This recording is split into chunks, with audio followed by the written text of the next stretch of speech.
Askar tu sudah tidak toleh belakang, dia tidak tengok cermin, dia terus pecut.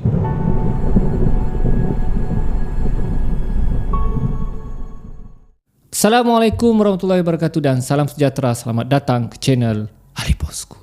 Baiklah, channel ini banyak menyediakan video-video yang menarik, jadi jangan lupa untuk subscribe dan tekan butang loceng untuk update video-video yang terbaru. So guys, kisah seram kali ini berkaitan dengan seorang anggota tentera.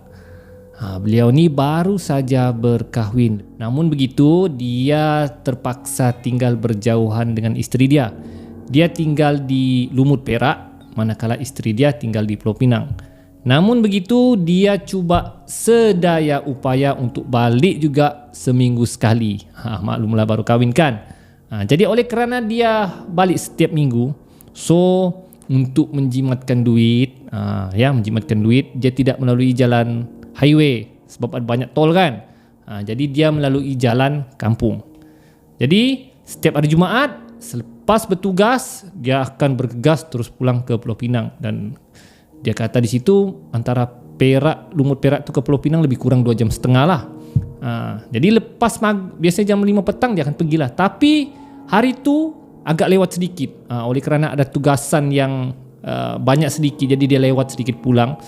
Oleh kerana lewat, dia terpaksa solat maghrib lah dahulu. Solat maghrib dahulu, lepas solat maghrib baru dia bergerak dari Lumut Perak. Jadi oleh kerana lewat, jalan pun gelap. Laluan yang digunanya ni adalah laluan kampung. Lampu jalan raya agak jarang-jarang dan kereta pun jarang-jarang melalui jalan tersebut. Sehinggalah apabila dia melalui satu jalan kampung, sunyi, tidak ada kereta, tiba-tiba ada seorang anggota polis tengah buat roadblock. Jadi dia terkejut. Kenapa polis ni seorang saja? Biasanya polis kalau buat roadblock 2-3 orang.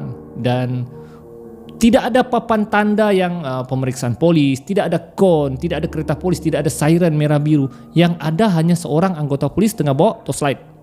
Jadi dia terkejut, ada accident ke? Ada apa kan? Tapi dia tengok tidak ada apa-apa juga. Tapi untuk menghormati anggota polis, jadi dia pun berhenti jugalah. Dia berhenti dan dia buka tingkap. Kemudian dia tanya, "Ya tuan, apa boleh saya bantu tuan?" Tapi polis itu tidak bercakap. Ya, polis itu hanya suluh ke muka dia lah. Jadi dia tidak nampak sangat muka polis tu. Kemudian dia tanya lagi, "Tuan, apa boleh saya bantu tuan? Kenapa tuan tahan saya?" Tapi polis tu tidak bercakap. Jadi dia cuba intai muka polis tu, dan bila dia cuba nampak muka polis tu dalam keadaan cedera, luka-luka lah, macam tercalar. Dan dia tengok baju polis tu ada koyak sedikit, dan dia tengok siku polis tu pun berdarah. Jadi dia heran lah, kenapa polis ni kan? Dalam hati dia, mungkin ini perompak kali kan, perompak yang menyamar jadi polis. Jadi oleh kerana dia askar, dia sudah bersedia lah penumbuk. Dia cakap, kalau ini perompak aku tumbuk ni, dia cakap kan, aku main terajang ni, dia cakap. Dia sudah siap sedia lah. Kemudian dia tanya lagi, "Tuan, apa boleh saya bantu tuan?" Polis tu tidak bercakap. Dia hanya torchlight, dia hanya suluh atas bawah, atas bawah. Dan bila dia tengok polis tu dalam keadaan cedera, dia tanya lagi, "Tuan ni accident kah?" "Ya, saya accident. Saya ni tengah cari kereta yang langgar saya." "Nampaknya bukan kau. Boleh jalan lah," dia cakap. Polis tu cakap. Jadi dia terkejut lah. Accident rupanya, kesian pula. Jadi askar tu pun teruskan perjalanan. Namun terdetik dalam hatinya, "Alamak, kenapa aku tak tolong?" dia cakap kan. Kurang-kurang aku tumpang dia pergi klinik kah? Aku tumpang dia ke balai polis berdekatan kah? Tapi alang-alang sudah jalan, dia terus ya lah. Jadi dia masih terfikir lagi lah, dan kesiankan polis yang accident tadi tu. Lebih kurang setengah jam dia berjalan, tiba-tiba dia nampak ada lagi polis buat roadblock. Dia cakap, ada lagi. Tapi kes yang sama, tidak ada kon, tidak ada papan tanda, tidak ada kereta polis. Hanya ada seorang polis berdiri di tengah jalan. Dia cakap, tak kan memang hari ini anggota polis sendiri je kan? Jadi dia perlahankan kenderaan dia untuk tengok. Tanyalah anggota polis itu kenapa dia ditahan. Dan bila dia perlahankan kenderaannya, dia nampak pelan-pelan polis yang dia nampak itu adalah polis yang sama yang menahan dia di belakang. Dan dia terkejut. Tak kan polis yang tadi di tempat yang berbeza. Dan bila dia lalu kenderaan tu, sedangkan dia sudah lebih laju lah kan, macam mana pula polis tu boleh berada di depan?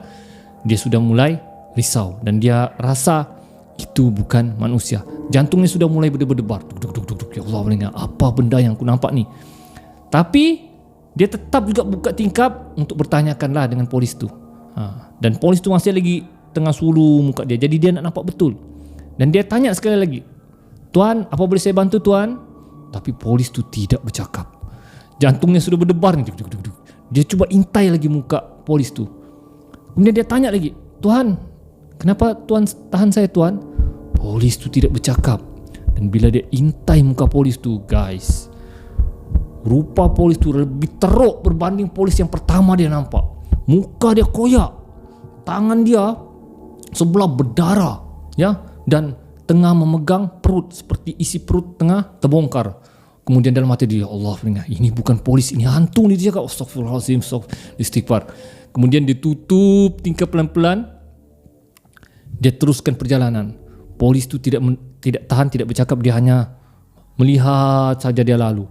Terus jalan. Askar tu sudah tidak toleh belakang. Dia tidak tengok cermin. Dia terus pecut. Namun dia cuba kawal perasaannya, takut-takut dia nanti accident. Tapi jantungnya tetap berdebar. Dia beristighfar, dia baca doa, ya. Tiba-tiba dia dengar seperti ada suara pernapasan, suara orang bernapas di belakang keretanya. Begitu. Kemudian suara itu bercakap, sakit. Guys, ketakutan dia guys. Askar tu takut. Dia teruskan bacaannya, Allahu la ilaha illa huwal hayyul qayyum la ta'khudhuhu sinatun. Dia baca ayat kursi. Berulang-ulang sampai suara orang bernapas tu tidak didengarinya. Jadi oleh kerana ketakutan, dia terpaksa melalui jalan highway. Dia kata, lantaklah, tol pun tol lah. Daripada bertembung ataupun dikacau hantu polis tu, lebih baik aku ikut jalan highway yang terang dan lebih selamat. Jadi dia pun cari laluan highway dan ikut laluan highway untuk pulang ke rumahnya. Sampai saja ke rumahnya, dia masih trauma, masih terkejut dengan apa yang dia nampak. Dan bila dia buka televisyen, keluar berita seorang anggota polis mati dilanggar ketika buat roadblock di tempat polis yang menahan dia.